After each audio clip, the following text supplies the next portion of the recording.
Halo teman-teman, selamat malam. Kembali lagi dengan kita kelompok 6. Nah, kali ini kita akan membahas judul kita yaitu stres di era digital dan tantangan dan juga solusi untuk Gen Z. Nah, kali ini sebelum kita memasuki sesi pembahasan, kita akan memperkenalkan diri. Sebelumnya saya Muhammad Rajil Damara dan bertugas sebagai host. Selanjutnya teman saya Nur Aisyah Lutfia sebagai narasumber 1. Saya Siti Salita sebagai narasumber kedua. Jadi sebelumnya dari teman-teman narasumber nih, kalian tuh menurut kalian nih, apa sih mental health itu dan seberapa penting mental health untuk Gen Z? Menurut saya sendiri ya, mental health itu suatu kondisi kesehatan mental yang lebih mengarah ke aspek kesehatan jiwa, emosional, sama psikis. Nah, selain itu juga gimana sih pentingnya mental health ini untuk Gen Z? Tentu yang pasti sangat penting. Kenapa? Karena mental health itu berkaitan, nggak cuma berkaitan sama gangguan-gangguan emosional lah atau psikis lah, tapi juga gimana cara mereka buat mengontrol emosi mereka. Itu kan juga penting ya. Berarti untuk Gen Z ini harus bisa kontrol emosi mereka lah untuk menghindari stres yang berlebih. Menurut saya, mental health itu seperti kondisi kesehatan emosional, psikologis, dan sosial seseorang, sama seperti kesehatan fisik. Dan mengapa mental health itu sangat penting? Karena mental health itu kan di generasi Z itu pasti dituntut oleh seperti contoh dituntut sama orang tuanya itu harus mempunyai akademis ini, kamu harus pintar, harus seperti kakakmu ini gitu. Jadi Gen Z itu akan terganggu oleh mentalnya. Nah, selanjutnya itu kan selama ini Gen Z itu menjadi generasi yang bisa dilihat paling stres lah. Nah, menurut kalian nih, apa yang membuat Gen Z itu menjadi generasi yang paling stres di era saat ini? Yang pertama pasti karena tekanan pendidikan. Nah, kenapa? Karena kan sekarang akses teknologi udah gampang. Nah itu, dimana-mana tuh udah ada platform-platform yang memudahkan generasi Z itu buat ngakses. Nah karena kemudahan akses itu mengakibatkan apa? Mengakibatkan persaingan di dunia pendidikan itu semakin ketat. Selain itu juga karena mungkin mereka lebih mengikuti keinginan orang tua mereka buat kayak masih ya kayak gitu bisa. Berarti karena keinginan kedua orang tua itu salah satu. Kalau menurut saya sendiri, faktor yang membuat Gen Z stres itu seperti cyberbullying. Kan banyak ya sekarang ya di mahasiswa itu seperti kan sama ini jangan ditemani kayak circle-circlean gitu. Banyak kan seperti itu kan anak berprestasi udah kayak gini kita ingin aja gitu kan banyak kayak gitu. Karena kita harus caranya mengelola. Berarti Gen Z itu harus benar-benar bisa memilah mana yang baik dan benar untuk menghindari stres yang berlebih tadi ya. Nah, selanjutnya nih, menurut kalian aja nih, kecemasan seperti apa sih yang dirasakan pada Gen Z saat ini yang diakibatkan oleh media sosial?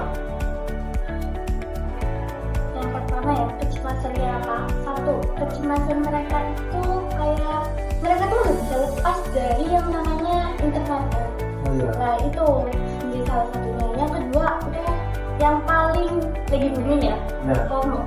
Oh, jadi mereka FOMO ya? Nah itu, kalau menurut saya sih karena kecemasan itu social anxiety. Kita itu leader, kita itu tidak percaya diri atas apa yang kita akan lakukan gitu. Seperti saya itu masih kurang pede dengan apa yang saya akan lakukan gitu. Dan juga body image issues. Jadi penampilan fisik juga kan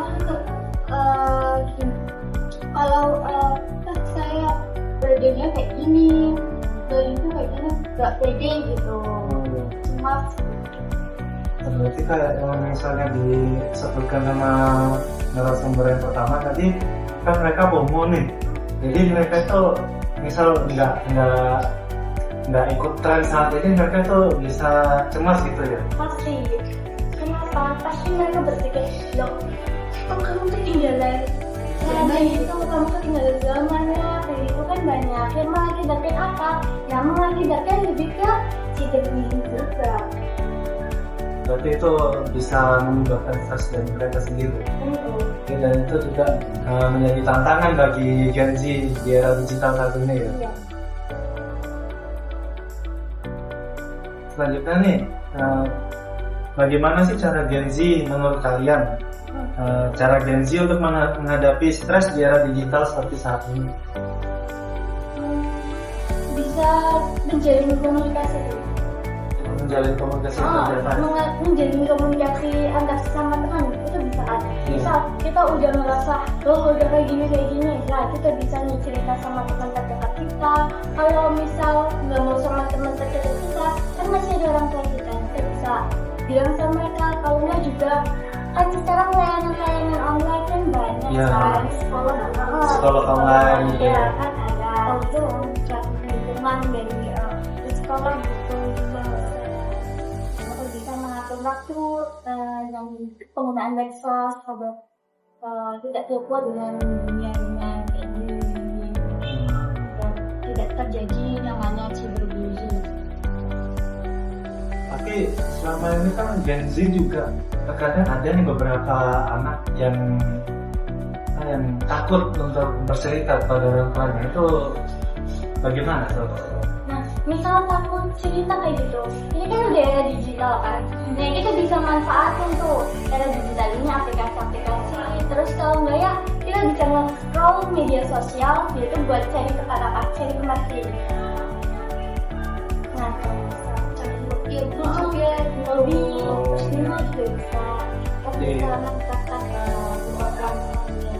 Berarti biar mereka teralihkan dari beban stres mereka itu bisa disalurkan dengan hobi mereka ya. Bisa banget. Berarti antara tadi itu FOMO juga ada baiknya ya bagi Gen Z saat ini ya sebenarnya. Karena misal di UNED nih kan lagi banyak nih yang lari-lari sore gitu, mereka kan banyak yang FOMO juga. Iya, tergantung situasi FOMO-nya itu sama apa. Kalau FOMO dalam konten tadi running kayak gitu ya, itu emang bagus. Tapi bisa kalau FOMO-nya kayak FOMO ngikutin apa kayak gitu, enggak.